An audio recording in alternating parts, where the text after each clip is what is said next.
En d'autres termes, c'est ça. Amen. Amen.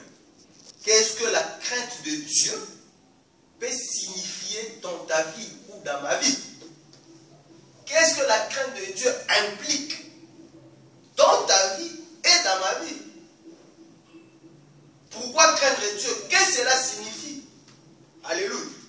Qu'est-ce que cela va m'apporter à craindre le Créateur du ciel et de la terre? C'est ça, ce matin, Dieu m'a dit, parle à mon peuple. Qu'est-ce qui signifie me craindre moi leur Dieu? Qui les a créés? Qui les a aimés? Et qui a envoyé mon fils? Frère, quand Dieu nous dit de faire quelque chose, il faut le faire. Alléluia. Il ne faut pas attendre faire l'évangélisation quand le pasteur est là. Alléluia. Toi-même, tu peux. Souvenez-vous de Moïse. Quand Dieu l'a envoyé, il a demandé à Dieu, mais qu'est-ce que je vais dire à Pharaon? Qu'est-ce que Dieu lui a dit? Je mettrai des paroles dans ta bouche. Alléluia. Donc quand Dieu nous dit de faire l'évangélisation personnelle, Seigneur, je sors. Donne-moi quelque chose dans la bouche. Alléluia. Ouvre-moi les yeux, les oreilles. Mets-moi des paroles dans la bouche pour que j'arrive à parler de ta part. Qu'est-ce que cela signifie? Amen. Amen. Nous allons prendre nos Bibles. Un proverbe.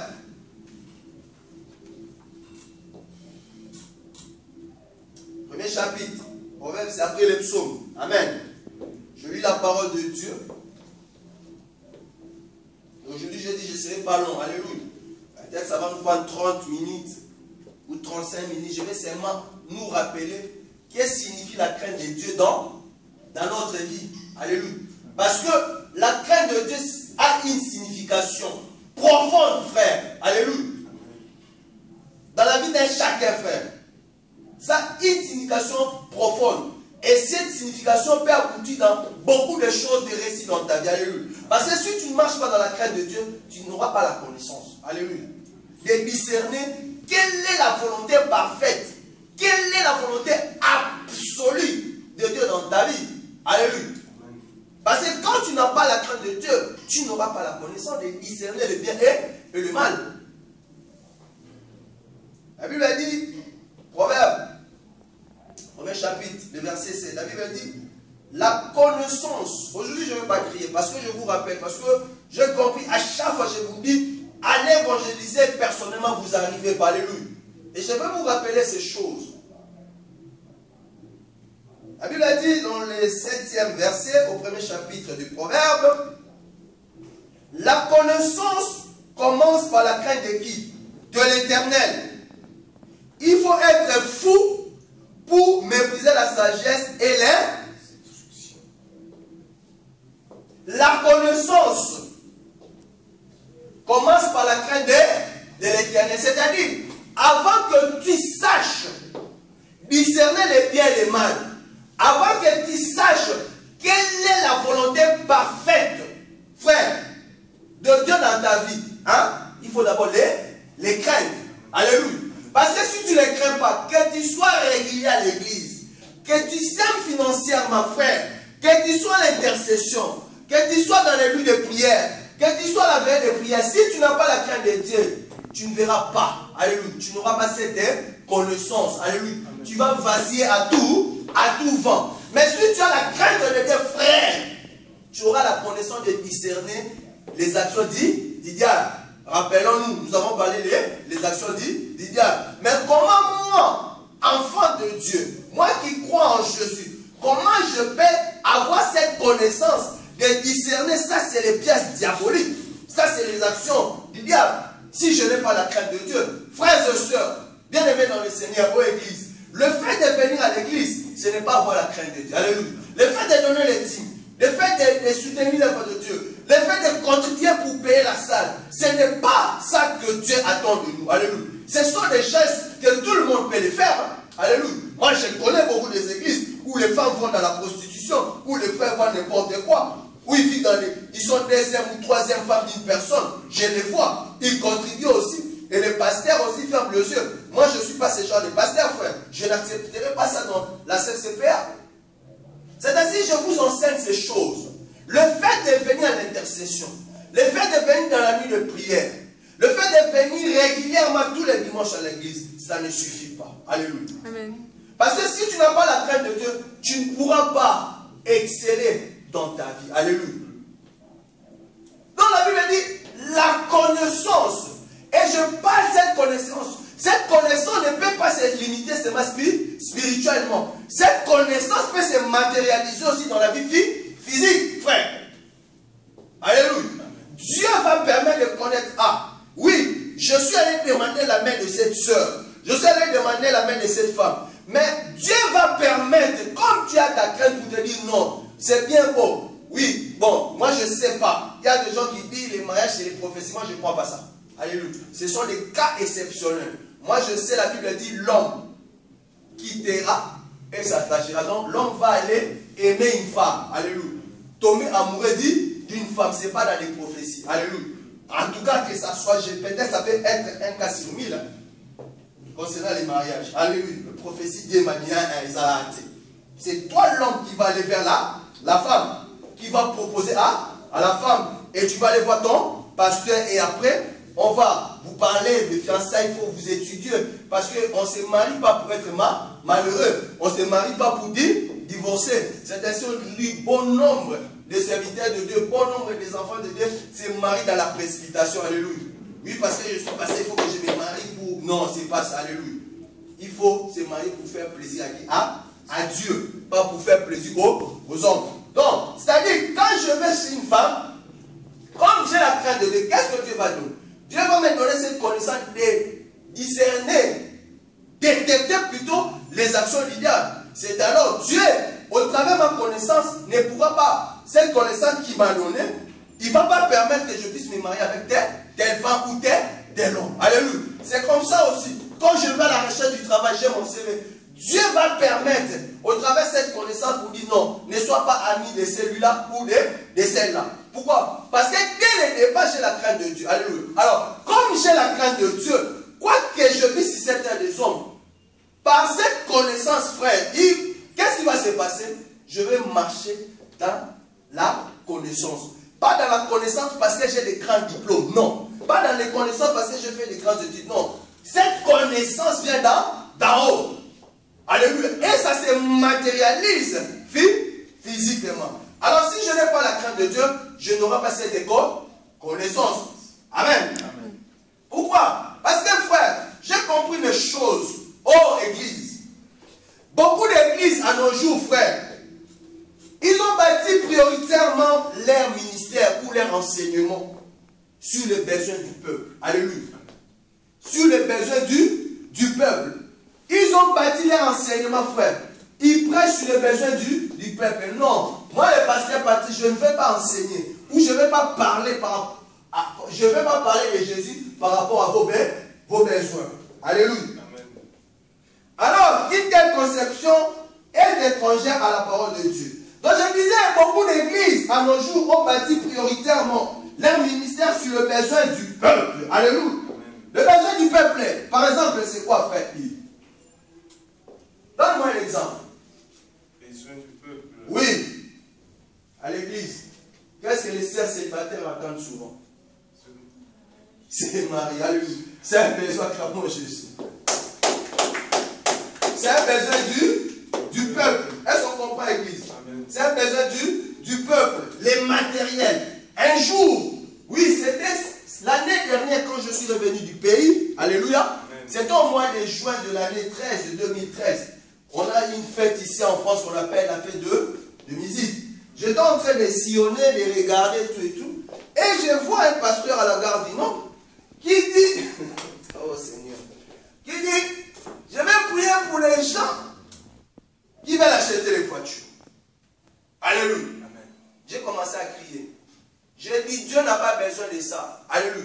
Quel enseignement? Tu vas prier pour les gens qui ont besoin de voitures. Et parmi ces gens-là qui ont besoin de voitures, il y a des sans-papiers, non? Il y a des gens qui ne sont pas en règle. Ou il y a des gens qui sont en règle, ils n'ont pas de permis. Alléluia. Au lieu de leur parler d'abord de la parole de Dieu, au lieu de leur parler des royaumes de Dieu, toi tu vas prier ici en plus la voiture, c'est quoi? Tout le monde peut acheter la voiture, non? Oui ou non? Ici encore, tout le monde peut acheter la voiture. Mais avant d'acheter la voiture, il faut avoir des conditions. Les conditions, c'est quoi? Permis de conduire. Parce que si tu n'as pas le permis de conduire et que tu as la voiture, tu as des problèmes avec qui? La police. Après, tu vas dire Dieu. Alors, en tant qu'enfant de Dieu, quand tu as la crainte de Dieu, tu as cette connaissance. Je dis, oh, mais je suis en règle dans ce pays. Je suis en règle et je travaille. Mais comme je n'ai pas de permis, je ne vais pas m'hasarder à acheter la voiture. Pourquoi? Parce que si tu achètes la voiture, un jour, ça va te précipiter à conduire. C'est-à-dire, tu en auras mal, tu vas dire, ah, j'ai acheté la voiture, il faut que je roule. Mais tu oublies que tu n'as pas le permis, tu auras fait l'affaire à la peau.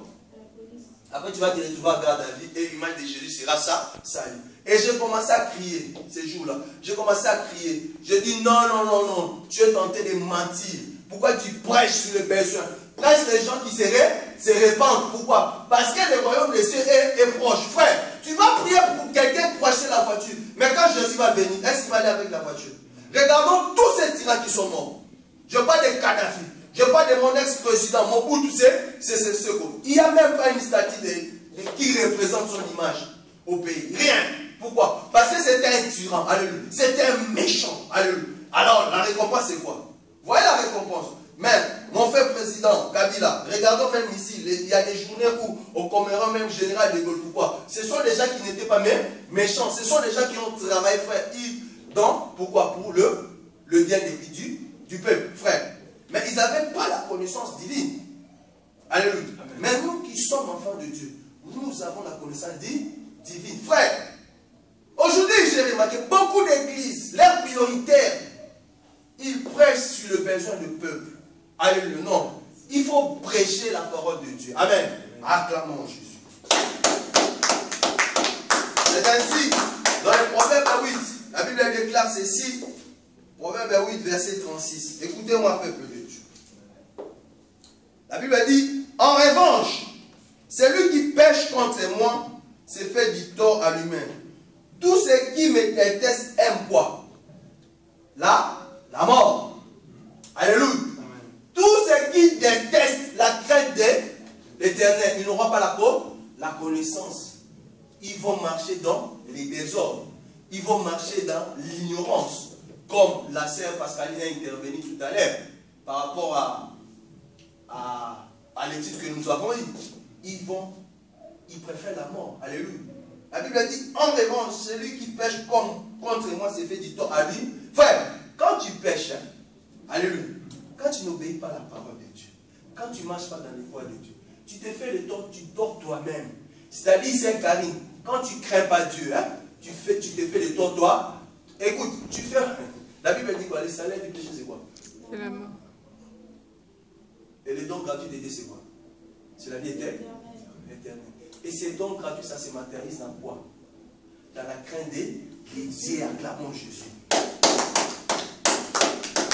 Parce que si tu as la crainte de Dieu, tu auras la connaissance. De distinguer les biens et les mal. De déjouer les biens du diable. Mais si tu n'as pas la crainte de Dieu, est-ce que tu as cette connaissance? Oh frère, beaucoup de pasteurs aujourd'hui, ils prêchent sur le besoin du peuple. Alléluia. C'est ainsi que Jésus leur dira à la fin. Oui, ils vont dire, n'avons-nous pas fait ça, non, non. Il leur dira, non, non, non. Vous qui commettez l'iniquité, frère. L'iniquité, frère, ce n'est pas seulement l'infidélité. Alléluia. L'iniquité, frère, ce n'est pas seulement la fornication. L'iniquité, frère, ce n'est pas seulement la haine ou la jalousie. Tous les mal se lient. Il n'y a pas petit mal ou grand mal. Alléluia. La Bible dit, tous ont péché, sont privés de la gloire de Dieu. Au lieu de parler des peuples de Dieu la vérité, on commence à monnayer Jésus. C'est le mal aussi. Les faux prophéties, c'est le mal. Tu vas voir un pasteur, il est fidèle dans son mariage, mais il ne parle pas selon ainsi dit l'Éternel. Il parle des besoins. Alléluia. Au lieu de démontrer le peuple de Dieu la vie éternelle, vous démontrez le peuple de Dieu les matériels de ce mot qui passera. Alléluia. C'est ainsi, nous devons veiller en particulier sur la manière, frère, dont nous adorons Dieu. Alléluia. Amen. Voilà. Si on craint Dieu, on va adorer qui? Dieu. Amen. Alléluia. Mais si on ne craint pas Dieu, on ne va pas l'adorer. Frère, tu peux me donner des millions. Alléluia. Mais si tu donnes un bon cœur, le Seigneur va se glorifier pour que moi, son serviteur, n'ait pas de problème. Mais toi-même, tu vas pas éviter la vérité. Je te dis la vérité. Frère, c'est ainsi que vous voyez dans cette église, les gens ne supportent pas la vérité. Alléluia. Notre génération ne supporte pas la vérité. Si tu as un pasteur qui dit la vérité, tu vas voir les sœurs, les frères vont fuir cette église. C'est ainsi que vous remarquez, nous, frère Yves, c'est ainsi, ce sont des bons messages. C'est ainsi que tu ne descends pas, tu restes libre. Amen. Amen. Donc c'est ainsi, les enfants de Dieu ne supportent pas la vérité, frère. Il faut parler de la vérité. Alléluia. Amen. Il ne faut pas caresser les peuples de Dieu. Ah, parce que si je parle de ça, je n'aurai pas l'argent. Non. Alléluia. Ou tu sers Jésus, ou tu sers l'argent. Alléluia. Amen. Donc nous devons veiller, frère. Nous devons veiller sur la manière dont nous adorons Dieu. Alléluia. Car Dieu ne tolère jamais une adoration de faux Dieu. Dit, Dieu ne tolère jamais. Dieu ne tolère jamais une adoration d'un faux Dieu. Dieu. Nous allons prendre l'exode. Je dis aujourd'hui, je serai bref. Je vous parle seulement de la crainte de Dieu. Qu'est-ce que cela signifie craindre Dieu? Peuple de Dieu. Si tu ne crains pas Dieu, ta place n'est pas dans cette église. Alléluia. Amen. La Bible dit, Dieu peut susciter les pierres. Je témoin l'évangéliste Pascaline. On avait passé 3 ou 4 mois. 5 mois, on n'était qu'à 2. Mais il y a des gens, là où on voyait à la pleine salle de France, qui ouvraient la salle. J'ai joué à la batterie, tout, j'ai moi-même. Et des fois, ils ouvraient la salle, frère. Ils regardaient, ils croyaient qu'on était nombreux. Mais on était avec les anges, acclamons Jésus. La notoriété, ça viendra, alléluia. Autant opportun, tous nos sœurs qui ne supportaient pas la vérité dans cette église. Vous savez, elles commencent déjà à appeler. D'ailleurs, je t'ai dit de faire attention. Toi qui es la responsable de l'intercession. Il y a des sœurs qui m'ont appelé, elles veulent revenir. Alléluia. Mais je leur ai dit, il faut voir les responsables pour que tu étudies bien leur cas. Alléluia. Amen. Avant qu'ils puissent revenir. Parce que je ne préfère pas qu'on soit mis dans les bêtises. Alléluia. Je préfère qu'on soit 10, 20, 30. Que ce jour-là, quand la sonnette, la trompette sonnera, que nous serons tous à la vie éternelle. Je ne veux pas que moi je sois à côté de Jésus. Je vois le frère Yves là dans les faits. Ça fait mal. Alléluia. Ça fait mal, frère. Moi, ce que je crains, c'est la vie éternelle. Et je ne crains même pas parce que je sais que je vais hériter. Je ne parle, c'est ainsi que vous avez remarqué cette église, frère. Je ne vous parlerai jamais de vos besoins. Alléluia. Je vous parlerai de la parole de Dieu. Et quand cette parole sera assise dans votre cœur, Dieu, le reste va suivre. Ah, après, comme Jésus dit toujours, répandez-vous, cherchez d'abord le royaume de Dieu. Et le reste vous sera comblé par-dessus tout. Mais aujourd'hui, c'est transformé. Tu vois, une sœur qui a fait 5 ans, 10 ans, toi-même, le pasteur à l'église commence à faire les commissions. Alléluia. L'ibage. Vous qui commettez les frères Yves, c'est un bon message que tu peux suivre. Amen. Amen. On va prendre Exode. Frère, je vous rappelle ces choses parce que, église, si tu n'as pas la crainte de Dieu, frère, tu n'auras pas la connaissance. Alléluia. Amen. Tu n'auras pas la connaissance. Or, si tu as la crainte de Dieu, tu auras la connaissance. Parce que, qu'est-ce que j'ai dit? Dieu ne tolère pas qu'on puisse adorer des faux dieux. Alléluia. Pourquoi? Parce que c'est un Dieu jaloux, frère. Alléluia. On va prendre Exode 34. Je vais lire la parole de Dieu rapidement. Exode 34. Je commence au verset 14. Amen. Amen. La Bible dit, tu ne te prosterneras pas devant un autre Dieu. Amen. Amen.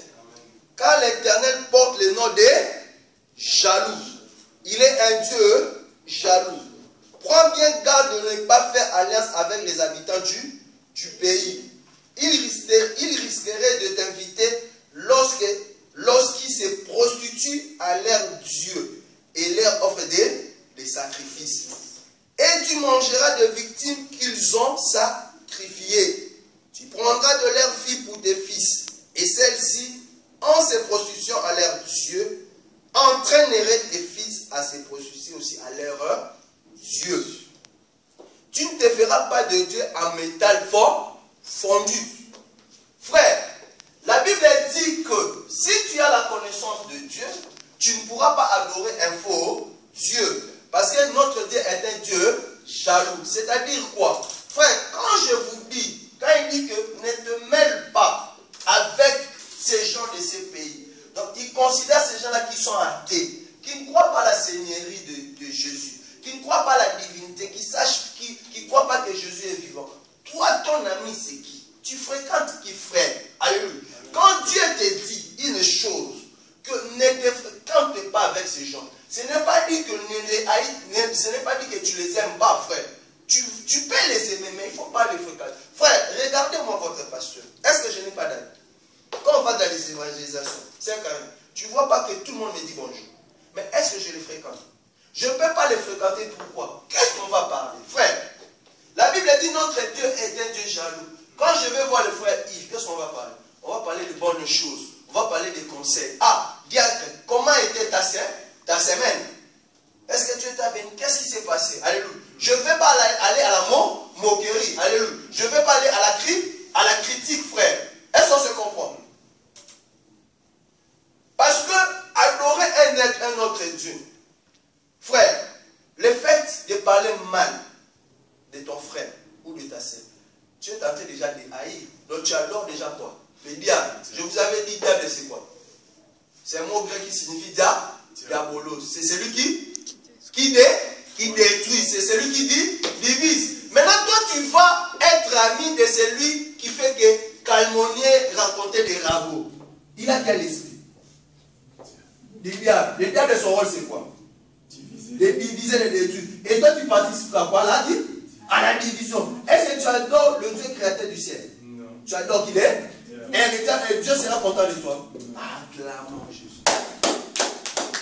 Ouais, le fait, quand Dieu dit ne te mêle pas avec ces gens, hein, c'est Camille. C'est-à-dire, ce n'est pas que tu les haïsses, hein? Ce n'est pas que tu haïsses tes cousines, ce n'est pas que tu haïsses tes frères ou tes soeurs camerounaises, non. Tu ne peux pas être avec eux. Pourquoi? Parce que quand tu es avec eux, tu vas participer à leurs choses qui ne plaît pas que le Dieu que tu sers. Alléluia. Alors, si toi tu as la crainte de Dieu, qu'est-ce qui va se passer? Dieu va te mettre une connaissance. Et toi, dans ton cœur, dans ton esprit, au travers des soutiens, l'apport du Saint-Esprit, tu vas détecter, tu vas dire, ah, ça c'est les actions du diable. Qu'est-ce que je fais? Je ne veux pas traîner. Il faut que je quitte. Acclamons Jésus. Frère, les gens, ils ne savent pas. Quand Dieu nous dit dans le proverbe que la crainte de l'Éternel, c'est le commencement de la connaissance. Frère, ce n'est pas la connaissance des diplômes. Ce n'est pas la connaissance dont moi je travaille dans le monde médical. Non, ce n'est pas ça. Alléluia. Mais la connaissance dont je te parle, c'est la connaissance de la vie au quotidien. C'est la connaissance du jour au jour. Quand je me lève le matin, qu'est-ce que je vais faire? La première des choses, quand je me lève le matin, qu'est-ce que je vais dire? Habitant mon lit, je vais dire quoi? Seigneur, merci. Je te bénis. Je recommence cette journée entre tes saintes mains. Mais la personne qui n'a pas la crainte de Dieu, quoi qu'il soit sœur, quoi qu'il soit frère de l'église, quand il sort le matin, il va courir d'abord rattraper les métros. Pourquoi? Il court derrière l'argent. Mais il ne sait pas que le temps, c'est Dieu qui donne. Il ne sait pas que le temps, c'est Dieu qui donne. Alléluia. En sortant de chez toi et que tu ne recommandes pas ta journée de Dieu, tu n'as pas la connaissance. C'est-à-dire, même si le dimanche tu sors pour venir à l'église, il faut toujours prier. Dieu va te mettre ses connaissances. Quand tu vas te lever, il y aura un déclic, alléluia, qui va te bouger directement. Tu vas dire, ah, il faut que je fasse quoi? Il faut que je remercie d'abord Dieu, le fait que je quitte d'abord mon lit. Après, je vais vaquer à d'autres occupations. Mais il y a d'autres dès qui quittent l'église, ils croient que c'est la victime. Alléluia. Donc, il ne peut pas accepter, frère Saint-Karim, Dieu ne peut pas accepter que tu adores, frère, des faux dieux. Les faux dieux, c'est celui qui divise, c'est le diable. Il ne faut pas fréquenter. Il a dit, tu te prosterneras que. Pourquoi? Ta fréquentation, quand tu viens voir les pasteurs, ou tu vas voir ta soeur, ou tu vas voir ton frère, il ne va pas te compliquer. Quand tu auras besoin d'un tremplin chez ta soeur ou ton frère ou ta soeur, il va te demander rien en retour. Par contre, ton frère ou ta soeur va prier pour que ta situation aussi change. Mais imagine-toi, frère Yves, tu vas habiter où tu as un problème, ou moi, le pasteur, j'ai un problème. J'appelle un appel à un frère qui ne connaisse pas le Seigneur. Qu'est-ce que je vais faire? Tous les mois, je dois contribuer au loyer. Mais si j'appelle par exemple le frère, je dis, moi, le pasteur, j'ai un problème. Alléluia. La crainte de Dieu, frère, je vous dis, c'est la connaissance. Remarquez-moi votre pasteur, l'année dernière, j'ai voyagé. J'étais où? J'étais où? À l'Afrique, mais où? Chez mes parents. Est-ce que les moyens me manquaient de prendre les flaques? Est-ce que les moyens, frère, ils me manquaient de prendre pas pour l'hôtel? Pourquoi je suis allé chez mes parents? Mais c'est Dieu qui m'a donné la connaissance. Le fait d'être chez mes parents me permettait aussi, alléluia, de ne pas être exposé. Parce qu'on est des êtres humains, frère. Alléluia. On est des êtres humains. Il n'y a que Jésus qui est parfait. Alléluia. Amen. Mais le fait que Dieu m'a dit, quand tu prends l'avion, j'avais l'argent. Je pouvais aussi prendre les hôtels comme d'autres pasteurs. Alléluia. Comme d'autres frères, ou comme d'autres parisiens qui les font. Ils ont les familles là-bas, mais qu'est-ce qu'ils font? Ils préfèrent prendre l'hôtel, c'est calme. Alléluia. Et c'est moi, je l'ai fait. Pourquoi je ne l'ai pas fait? Parce que j'ai la connaissance de Dieu. Comme je marche dans la crainte de Dieu, Dieu me dit, frère Yves, mon fils, fais attention. Va chez tes parents. Cela aussi permettra que tu puisses éviter aussi beaucoup de choses. La Bible dit, l'homme prudent voit le mal au loin. Alléluia. Amen. Mais cette prudence-là, j'obtiens ça. C'est Jésus qui me donne, frère. Amen. Quand la Bible dit que la connaissance est le commencement de la crainte de Dieu. Donc quand tu crains Dieu, Dieu va mettre beaucoup de choses dans ta vie, frère Yves. Amen. Amen. Et donc, cela a permis quoi? A permis que comme j'étais chez les parents, bien que je recevais les pasteurs, bien que je recevais d'autres sœurs à l'église, c'était au cours de la parcelle. Parce que la maison de mes parents, c'est grand. Alléluia. Donc j'étais là, voilà, bon, imaginez-vous, frère. Je ne dis pas que cela a fait m'arriver. Vous savez comment moi je marche, frère. Alléluia. Ben, imaginez-vous que j'avais pris l'hôtel. Alléluia. Hein? Oh. Imaginez-vous, frère, je prends l'hôtel. Je reçois les frères. Ça allait arriver que je reçois aussi des sœurs. Bien que j'ai la connaissance de Dieu. Alléluia. Frère, il faut être prudent dans la vie. Il faut être sage. Même cette fois-ci, quand je veux aller, j'essaierai toujours chez mes parents. Pourquoi? Je suis à l'aise. Ça me permet aussi d'éviter beaucoup de choses. Ça me permet aussi d'éviter de tomber dans la tentation. La Bible dit que personne ne dit que Dieu nous tente. Alléluia. Imaginez-vous, moi, votre passage, je prends l'hôtel. Les sœurs commencent à se défiler. Que j'ai fait une bêtise. Toi, tu allais savoir. Tu allais savoir. J'allais rentrer aussi, alléluia, alléluia. C'est pas mon frère. Alors, quand tu as la crainte de Dieu, Dieu met la connaissance d'éviter de détecter. Donc, pour moi, je me suis dit, je vais rester chez mes parents parce que j'ai détecté déjà les pièges de celui qui détruit. Alléluia. Parce que le diable même a tenté. Eh, souvenez-vous. Qui t'a dit qui t'a interdit de manger les fruits? Oh, c'est Dieu. Ah, Dieu sait que si tu manges ce jour-là, tu connaîtras, tes yeux vont s'ouvrir. Alléluia. Amen. Et donc, moi aussi, par exemple, si j'avais pris l'hôtel, ben, il allait commencer à me piéger.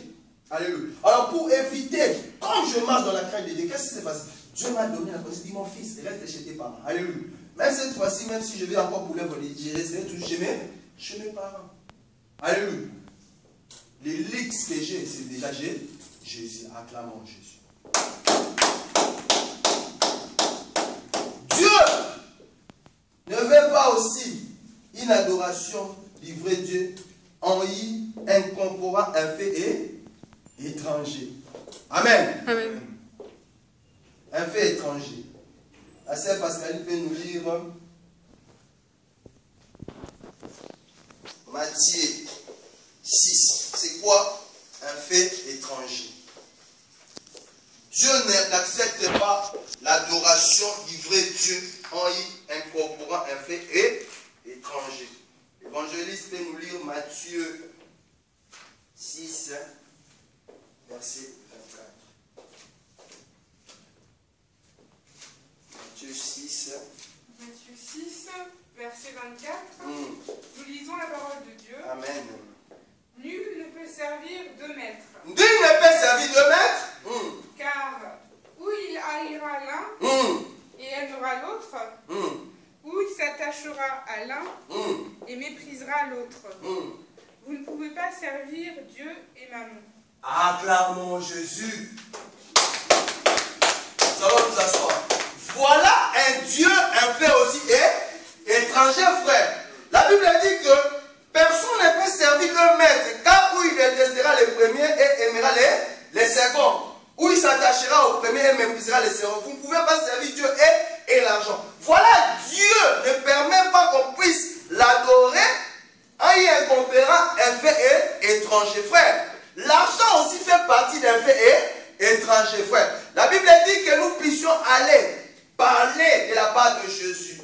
Il dit, allez, faites cela gratuitement. Alléluia. Amen. On va lire ça rapidement. Dans Matthieu 10. Je lis ça rapidement. Verset 6. Matthieu 10. Je commence au verset 6. Écoutez ce que Dieu nous dit. Allez plutôt vers les brebis perdues de la communauté d'Israël. En chemin, prêchez en disant les royaumes des cieux est proche. Guérissez les malades, ressuscitez les morts, purifiez les lépreux, chassez les démons. Vous avez reçu gratuitement, donnez aussi gratuitement. Acclame Jésus. Comment toi, un pasteur, Dieu te donne cette opportunité de prier, de parler de la part de Jésus. Tu commences à monnayer ça. Donc tu introduis aussi un fait étranger. Donc tu ne crains pas Dieu. Est-ce qu'on comprend? Est-ce qu'on se comprend, Église? C'est-à-dire tu ne crains pas Dieu. Pourquoi? Parce que tu introduis un fait aussi étranger. C'est-à-dire tu adores bien Dieu. Tu prêches Dieu. Oui, les gens sont guéris. Les démons sont chassés. Alléluia. Dans la vie des gens. Mais tu introduis un fait étranger. Amen. Et Dieu n'aime pas ça, sœur. Alléluia. Dieu n'accepte pas ça. Donc, si maintenant tu as la crainte de Dieu, est-ce que tu vas introduire un fait étranger? Acclamons Jésus. Troisième point. Dieu n'accepte pas l'adoration du vrai Dieu avec une mauvaise attitude. Alléluia. Une mauvaise attitude. Alléluia. Et nous allons voir ces mauvaises attitudes, c'est quoi? Marc 7. Je lis la parole de Dieu rapidement. Amen. Vous avez dit aujourd'hui, je serai court. Amen. Je suis en train seulement de vous rappeler, craignons Dieu. Alléluia. Et cette signification, c'est quoi? Quand on va craindre Dieu, qu'est-ce qui va se passer dans ta vie? Qu'est-ce qui va se passer aussi dans la vie de l'Église? Qu'est-ce qui va se passer dans la communauté chrétienne, frère? Amen. Amen. Je lis rapidement. Marc 7, verset 6. En fait, Dieu, les pharisiens, qui étaient des spécialistes de la loi, ils voulaient éprouver Jésus. Alléluia. Alors Jésus leur répondit, il leur traita d'hypocrite. Ésaïe a bien prophétisé sur vous comme il est écrit. Ce peuple mon nom de l'œuvre, mais son cœur est éloigné de moi.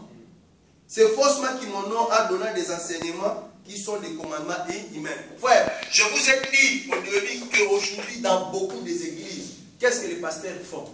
Ils prêchent plus les besoins du peuple. Alléluia. Ils ne parlent pas de la vraie parole de Dieu. Amen. Donc, ils honorent Dieu dans des enseignements qui sont des commandements humains. Vous abandonnez les commandements de Dieu et vous gardez la tradition des hommes.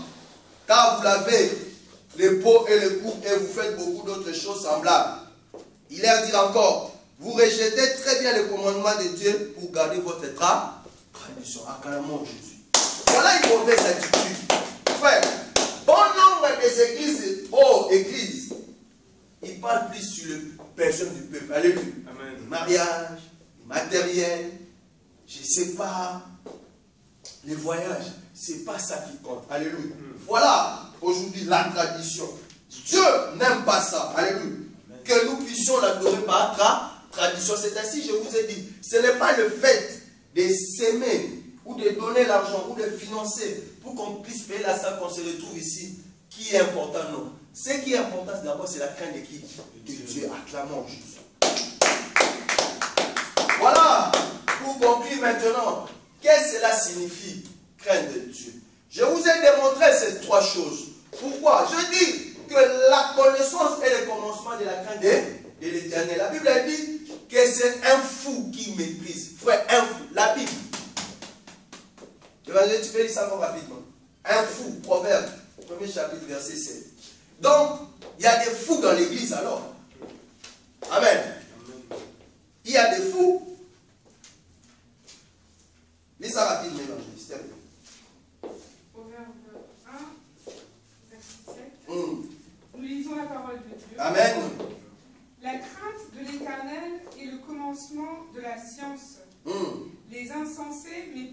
la sagesse et l'instruction. Amen. Dans les insensés, à d'autres termes, c'est quoi? Des fous. Frère, je vais vous poser une question. On est à la gare du Nord. On attend les trains. Les policiers sont là. Ils voient un fou. Et tout le monde constate que c'est un fou. Il va dans un coin. Il commence à faire pipi. Quelle sera la réaction des policiers? Ils vont l'arrêter. Il est fou.